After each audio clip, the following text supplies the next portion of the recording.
I found that nothing in life is worthwhile unless you take risks. Nothing.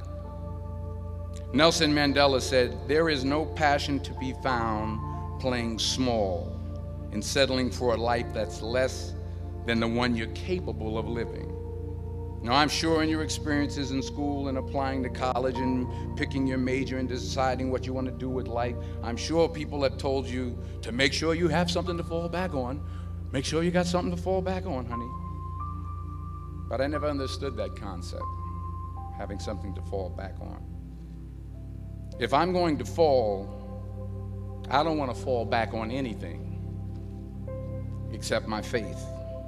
I want to fall forward. I figure at least this way I'll see what I'm going to hit. Fall forward. This is what I mean. Reggie Jackson struck out 2,600 times in his career, the most in the history of baseball. But you don't hear about the strikeouts. People remember the home runs. Fall forward. Thomas Edison conducted 1,000 failed experiments. Did you know that? I didn't know that. Because the 1,001st was the light bulb. Fall forward.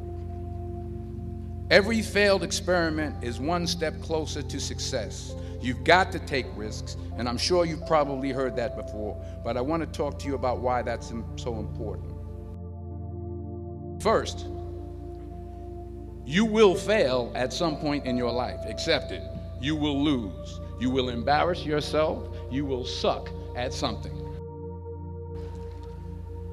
But here's the thing.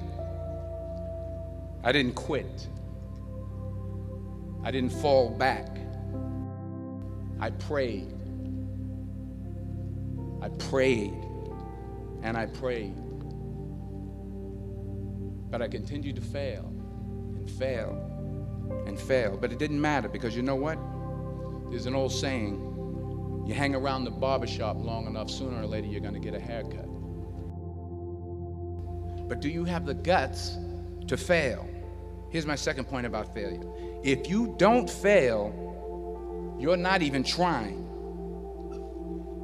I'll say it again. If you don't fail, you're not even trying. My wife told me this great expression. To get something you never had, you have to do something you never did. Les Brown's a motivational speaker. He made an analogy about this. He says, imagine you're on your deathbed, and standing around your deathbed are the ghosts representing your unfulfilled potential. The ghost of the ideas you never acted on. The ghost of the talents you didn't use. And they're standing around your bed, angry, disappointed, and upset. They say, we came to you because you could have brought us to life, they say. And now we have to go to the grave together. So I ask you today, how many ghosts are going to be around your bed when your time comes? Let's remember this. So you got to get out there. You got to give it everything you got, whether it's your time, your talent, your prayers, or your treasures. Because remember this, you will never see a U-Haul behind a hearse. So the question is, what are you going to do with what you have? I'm not talking about how much you have. Some of you are business majors. Some of you are theologians, nurses, sociologists. Some of you have money. Some of you have patience. Some of you have kindness. Some of you have love. Some of you have the gift of long suffering. Whatever it is, whatever your gift is, what are you going to do with what you have? All right, now here's my last point about failure. Sometimes it's the best way to figure out where you're going. Your life will never be a straight path. Because taking risk is not just about going for a job. It's also about knowing what you know and what you don't know. It's about being open to people and to ideas. Take risks, but to be open to life, to accept new views, and to be open to new opinions, to be willing to speak at a commencement at one of the best universities in the country, even though you're scared stiff. While it may be frightening, it will also be rewarding.